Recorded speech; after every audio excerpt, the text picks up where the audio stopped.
Շիրակի տարածաշրջանային պետական քոլեջում բացվեց ներառական եւ նորարարական ուսումնական տարածք։ Հայկական Կարիտաս բարեսիրական հասարակական կազմակերպության նախաձեռնությամբ Շիրակի տարածաշրջանային պետական քոլեջի հետ համագործակցությամբ նպաստել Հայաստանում բոլորի համար ներառական եւ համապատասխան որակյալ կրթության կայացմանը ծրագրի շրջանակներում։ Նպատակ ենք ունեցել ստեղծել հետաքրքիր, տարբերվող միջավայր, որտեղ որ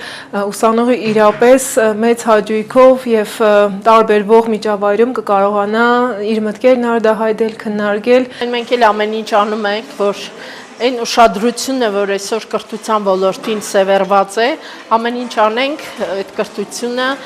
ապահովենք որակյալ միջավայրով, որակյալ կրթություն ապահովենք մեր ուսանողներին։ Նորաստեղծ տարածքը նախատեսված է ուսանողների ոչ ֆորմալ հանդիպումների, քննարկումների եւ ընթերցանության համար։ Այն ծառայելու է որպես ներառականության գործնական օրինակ, ապահովելով հավասար եւ հյուրընկալ միջավայր բոլոր ուսանողների համար։ Ծրագիրը ֆինանսավորվում է Գերմանիայի տնտեսական զարգացման եւ համագործակցության դաշնային նախարարության եւ Կարիտաս Գերմանիայի կողմից։ Ոչ միայն ներառականության առումով, ընդհանրապես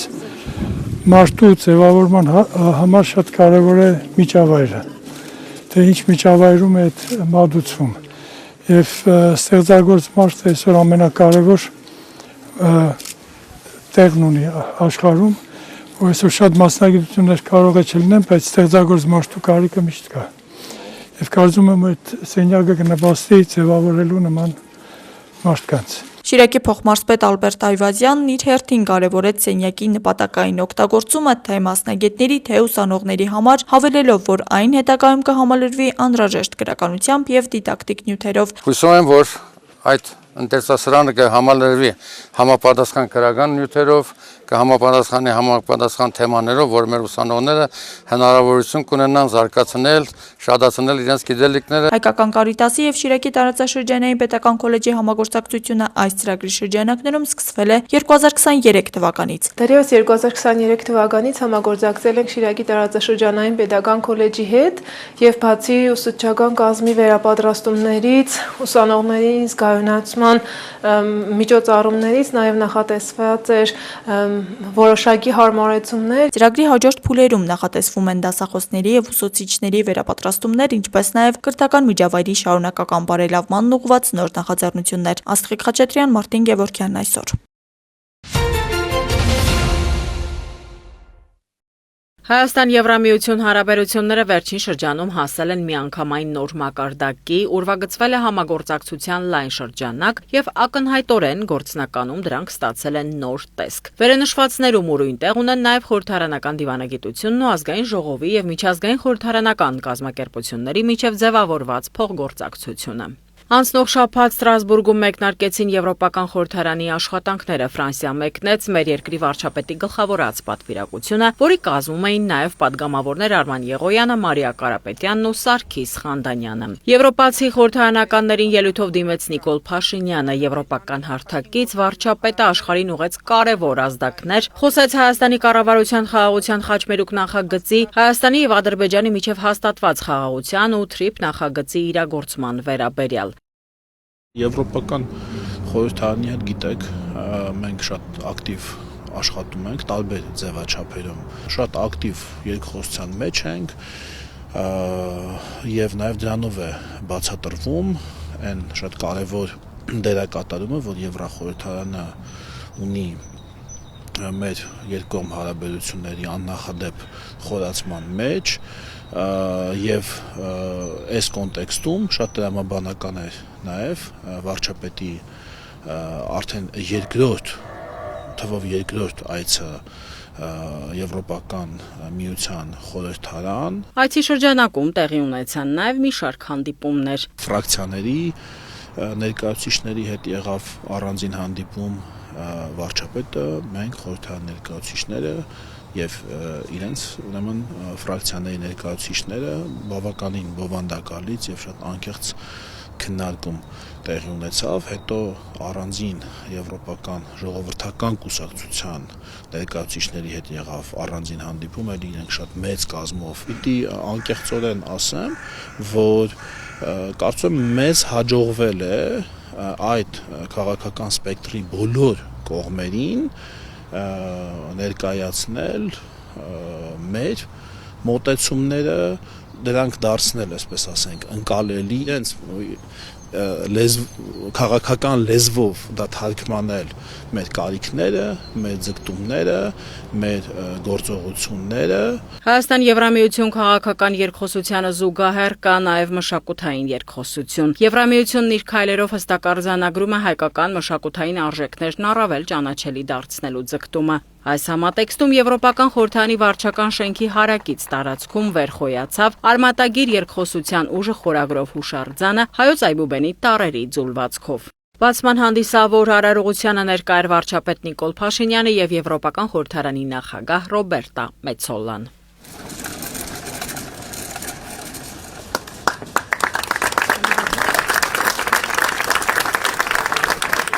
Հայոց Այբուբենի այս պատկերմամբ հայերն իրենց տեղն են ամրապնդում այն հարուստ եւ բազմադարյան երկխոսության մեջ, որը կոչվում է Եվրոպա, իր խոսքում շեշտեց Ռոբերտա Մեցոլան։ Սա նվիրումն է մեր երկխոսությանը եւ մեր հավատարմությունն է խորհրդարանների միջև սերտ կապի։ Հայ բանաստեղծ Սիլվա Կապուտիկյանը հայոց լեզվի մասին գրել է. Ուր էլ լինես, այս լուսնի տակ ուր էլ գնաս, քո մայր լեզուն չմոռանաս։ Եվ սա շատ խորհրդանշական է, այն փաստը, որ այս քանդակը կընդգծի կարևոր կապը հայկական ինքնության եւ եվրոպական ինքնության միջև։ Գիտեք, ես կարծում եմ, որ խոսքը, գիտելիքը, տեքստը կարևորագույն եւ ամենաուժեղ խորհրդանիշներից է ժողովրդավարության, քանի որ հնարավոր չէ ունենալ ժողովրդավարություն առանց տեքստի, առանց շփումների, առանց գրի, առանց գրելու, առանց ելույթների, առանց խոսքի, առանց օրենքների։ Նշենք, որ արմատագիր երկխոսության ուժը խորագրով հուշարձանի հեղինակը Գագա Ամատունին է։ Շատ տպավորիչ էր Հայաստանի շունչը, մեր ուղերձները պայփակող, հա, եթե կարելի ասել, այսպես մի կոմպոզիցիա էր, որին նայելիս միանգամից մարդը կարող է զգալ Հայաստանը, դա Հայաստանի Հանրապետության նվերներ, մասնավորապես ազգային ժողովի կողմից, այսինքն Հայաստանի Հանրապետություն / ազգային ժողովի կողմից նվերներ Եվրոպական միության խորհրդարանին։ Այսպիսով վստահորեն կարելի է ասել, որ այսօր Հայաստանի Հանրապետությունը եվրոպական քաղաքական ընտանիքում ունի իր ուրույն դերն ու տեղը։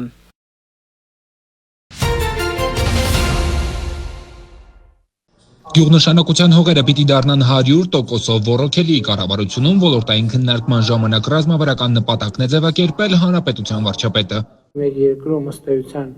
գյուղատնտեսական նշանակության հող պետքա չլինի, ու արոտավայրերը առանձին թեմա են, որոնք ոռոգելի չլինեն։ Այսինքն ինչքան էլ կարա շատ պարզունակ թվա, բայց հենց արձանագրում մենք երբեք չենք կարել։ Ռազմավարական արձանագրումն իրականություն դարձնելու համար պետք են լուրջ ներդրումներ ու ներդնել ոռոգման նոր տեխնոլոգիաներ։ Ընդ որում զուգահեռ պետք է մտածել գյուղատնտեսական նշանակության հողերն ընդլայնելու ուղղությամբ։ Հողեր, որոնք գտնվում են անտառային նշանակության վերնագրերի ներքո, դրանք լերկ տարածքներ են, որոնք ուղղակի լերկ տարածքներ են։ Իհարկե, այդտեղ մասնագիտական վերլուծությունը անհրաժեշտ է այդ լերկ տարածքներից որը ինչ էկոլոգիական դերակատարում ունի, դա առանձին թեմա է, չի առնչվում։ Ես կարծում եմ, որ մենք պետքա ռազմավարական խնդիր ունենանք մեր գյուղատնտեսական նշանակության հողերը, որոնք ոռոգելի են, այս տրամաբանությամբ ընդլայնելու։ Հանրապետության բոլոր բնակավայրերը պիտի ունենան 24 ժամյա խմելու ջրամատակարարում։ Վարչապետը նշում է, երկարաժամկետ ծրագրերը պետք է կազմել իրականացնել այս տրամաբանությամբ։ Նպատակին հասնելու համար ներդրումներից բացի պակաս կարևոր չէ նաև մարդկանց վերաբերմունքը։ Մենք երբեմն չենք էլ նկատում այդ ջրային գիտակցության խնդիրները, որը մենք ունենք ամենօրյա մեր կենցաղավարության մեջ եւ այդպես շարունակ։ Շատ հաճախ խմելու ջուրն օգտագործվում է նաև տեխնիկական նպատակներով արտադրական գործընթացներում։ Սա էլ լուրջ խնդիր է, հատկապես երբ Հայաստանում տնտեսությունը շարունակաբար աճում է։ Մենք այսօր խնդիր ենք դնում նախորդող շրջանում տարեկան 7% տնտեսական աճ միջինում։ Շատ լավ ապահովեցինք։ Հիմա հաջորդի շրջանում դնում ենք տարեկան 6% տնտեսական աճ։ Բայց մենք չունենք հաշվարկ այդ աճող տնտեսությունը ջրային ինչ լրացուցիչ ռեսուրսների կարիք է ունենալու, որովհետև մենք գնում ենք արդյունաբերական արտադրանքի շատ ամբիցիոզ աճի ցուցանիշներ ենք դնում։ Մենք բոլորս մոռանում ենք, որ առանց ջրի արդյունաբերություն եւ արդյունաբերության աճ հնարավոր չի։ Պետք է գործադրել բոլոր ջանքերը բացառելու համար, որ առանց մաքրման ջուրը վերադառնա բնություն։ Սա ժամանակի պահանջ է ու գալու է պահը, երբ դառնալու է պաշտադիր։ Հայաստանի վարչապետը ոլորտի պատասխանատուների հետ քննարկման ժամանակ կարևորում է նաև Սևանա լճի պահպանությունը, գետերի խնամքը, սպասարկումը։ Ջուրը օգտագործվեց, բնություն բաց թողնվելուց առաջ ինքը պետքա մաքրվի եւ սա շատ կարևոր ռազմավարական խնդիր է, այդ թվում ջրային ռեսուրսների պահպանման եւ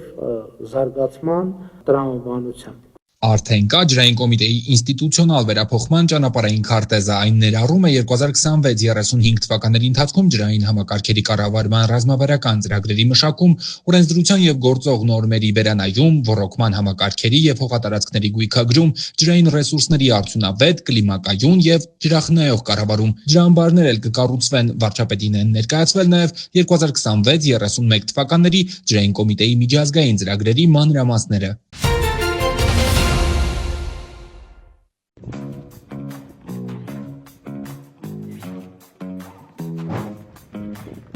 Այժմ գտնվում ենք Վահագն ուսումնական կենտրոնում, կենտրոնը արդեն 1 տարեկան է եւ ուսումնական կենտրոնում մեր նորակոչիկները պատրաստություն են անցնում 6 ամիս կտրվածքով, այնուհետեւ իրենք մեկնում են իրենց նախորոշված զորամասեր շարունակելու իրենց ծառայական պարտականությունները։ Շուրջ 2 ամիս է, ինչ Վահագն ուսումնական կենտրոնի մոդուլային շինությունը հանձնվել է շահագործման։ Մեզանից առաջ գտնվում է մեր զինանոցը, որը մեր նոր ձևանմուշների համապատասխան բուժկետ, ուսումնական վաշտիր ամալատարի գրասենյակ, այնուհետև ննջարանն է, որը կառավարված է նոր ձևանմուշի մահճակալներով եւ ներքնակներով, կողապահարանները նույնպես նոր ձևանմուշի են։ Այստեղ ստեղծված են բոլոր պայմանները զինվորների կենցաղը հարմարավետ, իսկ ծառայությունն առավել հետաքրքիր կազմակերպելու համար։ Այստեղ գտնվում է մեր ցնցուխարանը, օրվա ավարտին արդեն իրանք ցնցուխը ընդունում են։ Այս հատվածում մեր զինծառայողները զբաղվում են իրենց առօրյա ծառայության ընթացքում ֆիզիկական պատրաստության որակների բարելավումով, որը էլի նույն ձևանմուշի համապատասխան արդեն նորարարություն է մեր մոդուլային շինության հարակից տարածքում։ Զորամասում բարելավել են նաև պայմանները ֆիզ պատրաստության ավանում։ Զինվորները հնարավորություն ունեն մարզվել նոր եւ ժամանակակից սպորտային սարքավորումներով։ Շատ ուրախ ենք, որ ունենք նման պայմաններ մեր ֆիզ պատրաստությունը եւ մկանային համակարգը ավելի ուժեղացնելու համար։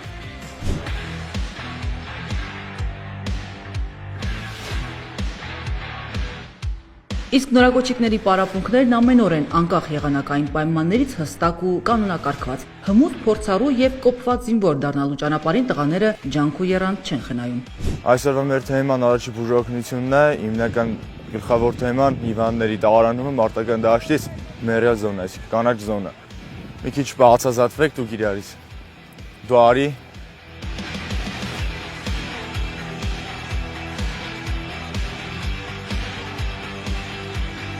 Աշխատում ենք նոր մարտավարական վարժաձևերով, կանգնած դիրքից, ծնկած դիրքից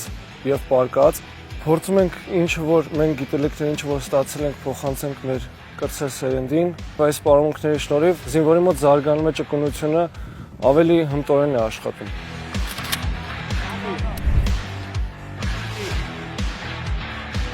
Մեր առօրյան հագեցած է պարապմունքներով, հիմնականում շեշտը դնում ենք մարտավարական, կրակային պատրաստության ու ֆիզիկական պատրաստության վրա։ Ես արդեն իսկ 2 ամիս է ծառայում եմ Հայաստանի Հանրապետության զինված ուժերում եւ կարող եմ ասել, որ բանակը շատ մեծ օգուտ է տալիս յուրաքանչյուրիս։ Ունենք շատ լավ պայմաններ, նոր մոդուլային շինություններ, որը հագեցված է նոր գույքով։ Նորակոչիկներից շատերն էլ արդեն վճռել են։ 6 ամսյա ծառայությունից հետո անցնելու են պայմանագրային ծառայության, միանալով Պաշտպան հայրենյաց ծրագրին։ Ծառայությունից 6 ամիսը լրանալուց հետո ցանկություն ունեմ միանալ Պաշտպան հայրենյաց ծրագրին։ Եղբայրս Պաշտպան հայրենյաց ծրագիր է կնքել եւ արդեն 2 ամիս է ծառայում է եւ խորհուրդ տվեց, որ ինձ էլ կնքեմ այդ պաշտպան հայրենաց ծրագիրը։ Ատեստավորումը հանձնելուց հետո կախված քո գնահատականից քո աշխատավարձը բարձրանալու է։ 5 տարի ծառայելուց հետո էլի թույլ է տալիս պայմանագիր, եթե ուզում ես երկարացնել եւ 5 տարի ծառայելուց հետո 5 միլիոն պատվովճար են տրամադրում։ Այս ամենը զինված ուժերի կերպափոխման գործընթացի մի մասն է, որի նպատակներից մեկն էլ ծառայությունն առավել կազմակերպված ու արդյունավետ դարձնելն է, ինչպես նաև խրախուսել, որ ավելի շատ ժամկետային զինծառայողներ անցնեն պայմանագրային ծառայության, դառնալով պաշտպան հայրենյաց ծրագրի շահառուներ։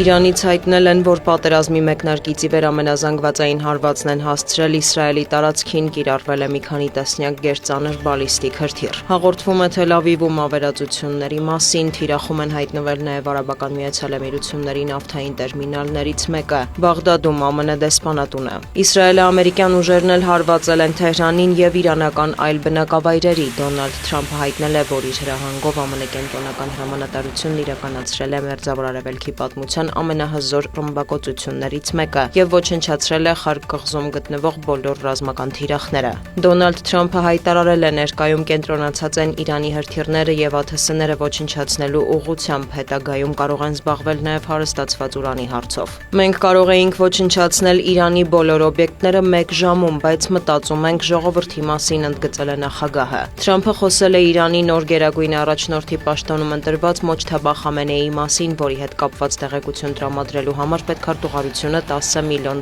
պարգևավճար է սահմանել։ Մենք 2 անգամ ոչնչացրինք նրանց ղեկավարությունը, հիմա նրանք փորձում են 3-րդ անգամ առաջնորդ ունենալ, բայց ոչ ոք չգիտի որտեղ է Խամենեիի որդին։ Նա հավանաբար ողջ է եւ վիրավոր, նշել է Սպիտակ տան ղեկավարը։ Թրամփի խոսքով Իրանը ցանկանում է գործարք կնքել, բայց ոչ այնպիսին, ինչպիսին ինքը պատրաստ է ընդունել։ Իսրայելից էլ կարծիք են հայտնել, որ պատերազմը դեռ կշարունակվի առնվազն եւս 2 շաբաթ։ Անկարան մեկնաբանել է մարտի 13-ին Թուրքիայի ուղղությամբ հրթիռային արձակումը, ավելի վաղ Հանրապետության ՊՆ-ն նմանատիպ արդեն 3-րդ միջադեպի համար մեղադրել էր Իրանին, մինչդեռ Թեհրանը հերքել է տեղի ունեցածի հետ կապը իր հերթին մեղադրելով Իսրայելին։ Ռեջեփ Էրդողանի խոսքով ծայրահեղ զգույշ են Թուրքիան պատերազմի մեջ ներքաշելուն ուղղված թակարդների եւ սադրանքների հարցում։ Կենտրոնանում ենք տեղի ունեցողի ոչ միայն ակնհայտ կողմի, այլև կուլիսներում զարգացումների վրա, վերլուծում ենք բոլոր նյուանսները, հավելել է Թուրքիայի նախագահը։ Հորմուզի նեղուցի փակման ֆոնին պահպանվում է լարվածությունը համաշխարհային էներգետիկայի ոլորտում։ Սպիտակ տունը հայտարարել է, որ սկսել են ավելի շատ նավթ եւ գազ արդյունահանել կանխելու մատակարարումների ընդհատումները։ Կրեմլի խոսնակն էլ նշել է, որ այժմ աշխարհին առավել քան երբևէ անհրաժեշտ են ռուսական էներգակիրները։ Դմիտրի Պեսկովի խոսքով ԱՄՆ-ի կողմից հակառուսական պատժամիջոցների թույլատրումից հետո ավելի շատ երկրներ են ցանկանում ռուսական նավթ գնել։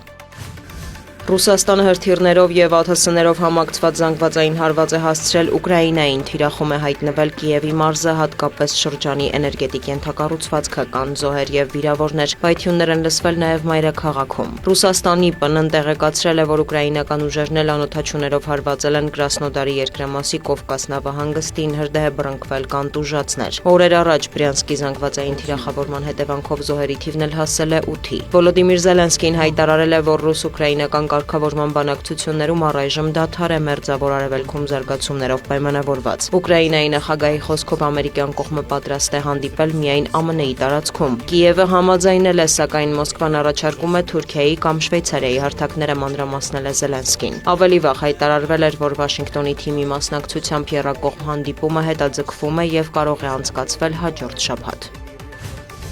Պակիստանից հայտնել են, որ մայրաքաղաք Իսլամաբադի մոտակայքում 2 անօթաչու թռչող սարք են որսացել, տեղական ԶԼՄ-ների տվյալով իշխանությունը տեղի ունեցածի համար մեղադրել է թալիբների հետ կապված զինված խմբավորումներին։ Իսլամաբադի օդային տարածքը կարճ ժամանակով փակվել է։ Մարտի 13-ին Քաբուլից հայտնել էին, որ Պակիստանի զինված ուժերը ավիահարվածներ են հասցրել Աֆղանստանի տարածքին, թիրախում են հայտնվել մայրաքաղաքի եւ այլ բնակավայրերի օբյեկտներ, այդ թվում վառելիքի պահեստներ։ Հաղորդվել է զոհերի եւ վիրավորների մասին։ Աֆղանստանի ԲՆ-ի տվյալով ի պատասխան թալիբները հարվածել են Պակիստանում ռազմավարական օբյեկտների։ Երկրների միջև սահմանային բախումները սկսվել էին փետրվարի վերջին, չնայած 2025 թվականին ձեռք բերված հրադադարին։ Իսլամաբադը պնդում է, որ Քաբուլն ապաստան է տալիս Պակիստանի դեմ գործող զինյալների։ Թալիբանը հերքում է այս մեղադրանքները։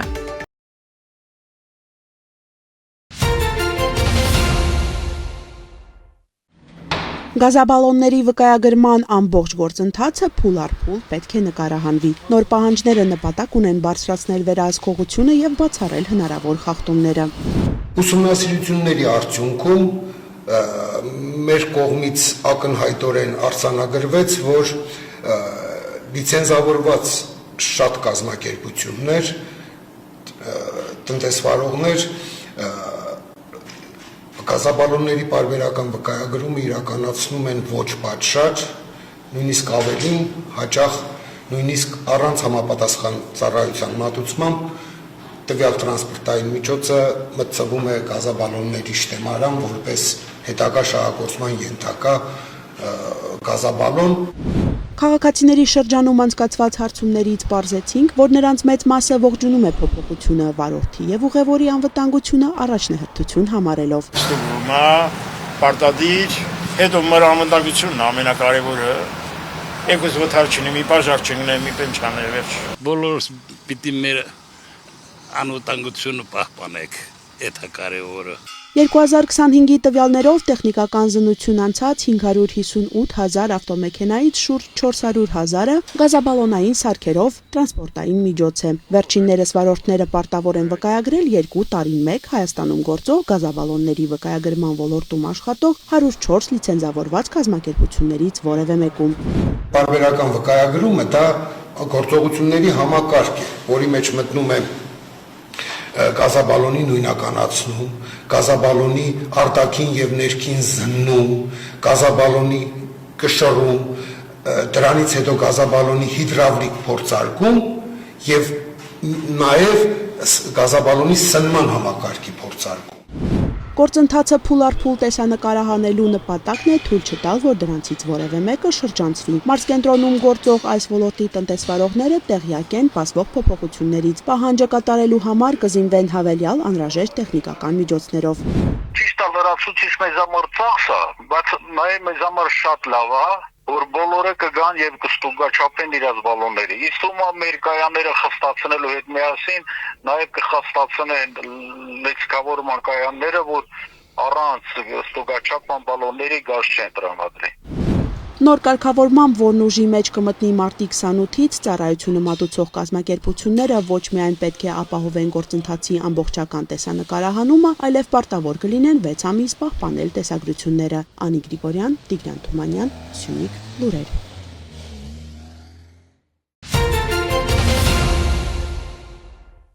Գավառի Գրիշա Ափրոյանի անվան մարզադպրոցում դիմավորում են հերթական մարզական կարևոր իրադարձությունից վերադարձած պարածանրորդ Արտյոմ Մուխսյանին։ 17-ամյա մարզիկը Հայաստանի պարածանրամարտի հավաքական կազմում մասնակցել է մարտի 4-ից 11-ը Թբիլիսիում կայացած Եվրոպայի առաջնությանը։ Մինչև 80 կիլոգրամ քաշային կարգում հանդես եկող Արտյոմ Մուխսյանը Հայաստանի հավաքականի ոսկի նվաճած 6 մարզիկներից մեկն է։ Բարձրացրած քաշերի հանրագումարով 218 կիլոգրամ արդյունքով նա նվաճել է Եվրոպայի երիտասարդների չեմպիոնի տիտղոսը։ Մարզվում եմ մի տարի 7 ամիս, այս մրցումին պատրաստվել եմ 4 ամիս, հաջողությունները շատ են եւ խոստանում եմ էլի միջև օլիմպիական բեմեր բարձրանալու եմ։ Շնորհակալ եմ մեր բոլոր թիմին, շնորհակալ եմ իմ անձնական մարզչին Ժորա Ավանեսյանին, նաեւ շնորհակալ եմ մեր թմի ղեկավարին Գևորգ Հովանեսյանին, նաև մեր մարզիչներին։ Երիտասարդ պարածանրորդի հաջողությունները ոգևորում եւ լավագույն արդյունքներ գրանցելու են մղում նրա մարզական ընկերներին։ Ոգևորված եմ Արտյոմի հաղթանակներով եւ պատրաստվում եմ Արտյոմի պես դառնալ տարբեր հարթակների չեմպիոն։ Արտյոմ Մուխսյանի համար 2025 թվականն էլ է նշանավորվել նվաճումներով, փորձառությամբ եւ կատարելագործմամբ։ Երիտասարդ մարզիկն իրեն լավագույնս է դրսևորել տեղական եւ միջազգային մրցասպարեզներում։ Մասնակցել եմ աշխարհի գավաթի 2025 թվականին մայիսի 11-ին գրավեցի առաջ տեղ, այս 25 թվականի հոկտեմբերին մասնակցել եմ աշխարհի խաղերին, փոխ չեմպիոն եմ դարձել աշխարհի։ Եվրոպայի 2026 թվականի առաջնությանը մասնակցելուց հետո երիտասարդ մարզիկը երկար հանգստանալ չի պատրաստվում։ Առջևում մարզական նոր իրադարձություններ կան։ Մինչ օլիմպիական խաղերը ունենք նաև շատ մրցույթներ, որոնցից մեկն է այս 2026 թվականի դեկտեմբերի 1-ից մինչև 10-ը լինելու է աշխարհի առաջնություն մրցույթները անցկացվելու են Բահրեյնում։ Ընդհանուր առմամբ Հայաստանի պարածանրամարտի հավաքականի 11 մարզիկներից 9 դարձել է Եվրոպայի առաջնության մեդալակիր, որոնցից 6-ը ոսկե։ Անահիտ Կարյան, Սարգիս Ալավերդյան, Քյավառ հեռուստաընկերություն։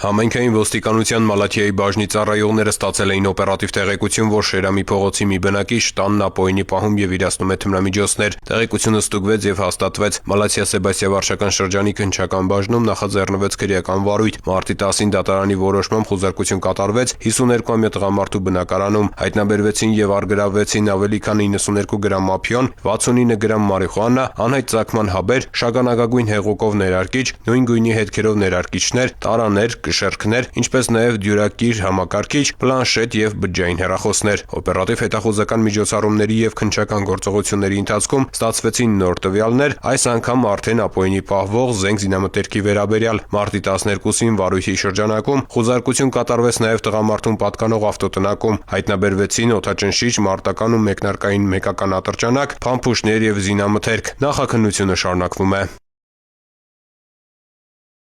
Քրեական ոստիկանության գլխավոր եւ Արարատի մարզային վարչությունների ծառայողները բացահայտել են ապօրինի ձեռնարկատիրության 3 դեպք։ Քրեական ոստիկանության կազմակերպված հանցավորության դեմ պայքարի վարչության ծառայողները մարտի 11-ին ստացան հավաստի տեղեկություններ եւ համագործակցելով Արագածոտնի գործընկերների հետ ձեռք բերեցին փաստական տվյալներ, որ Նոր Ամանոս գյուղի վարչական տարածքում տուֆ քարի արդյունահանում իրականացնող ընկերությունը, որի թույլտվությունը գործում էր մինչև 2025 թվականի դեկտեմբերի 1-ը, ժամկետը լրանալուց հետո շարունակել է գործունեությունը։ Այս ընթացքում ապօրինի արդյունահանվել եւ իրացվել է շուրջ 300 խորանարդ մետր տուֆ։ Պետությանը եւ համայնքին պատճառվել է առանձնապես խոշոր չափերի մոտ 10 միլիոն դրամի վնաս։ Կազմված փաստաթղթերն ուղարկվել են Արագածոտնի մարզային քննչական վարչություն։ Նախաձեռնվել է քրեական վարույթ։ Ապօրինի ձեռնարկատիրության եւս 2 դեպք բացահայտվել է մարտի 10-ին քրեական ոստիկանության Արարատի մարզային վարչության ծառայողների կողմից։ 2 դեպքում էլ ոստիկանները համագործակցել են գլխավոր վարչության գործընկերների հետ։ Ըստ օպերատիվ տեղեկության սահմանափակ պատասխանատվության մի ընկերություն Արարատի մարզի Գորավան գյուղի վարչական տարածքում 2017 թվականից մինչ օրս խախտելով ընդերքի օգտագործման պահանջները հատկացված սահմաններից դուրս իրականացրել է ավազի ապօրինի արդյունահանում։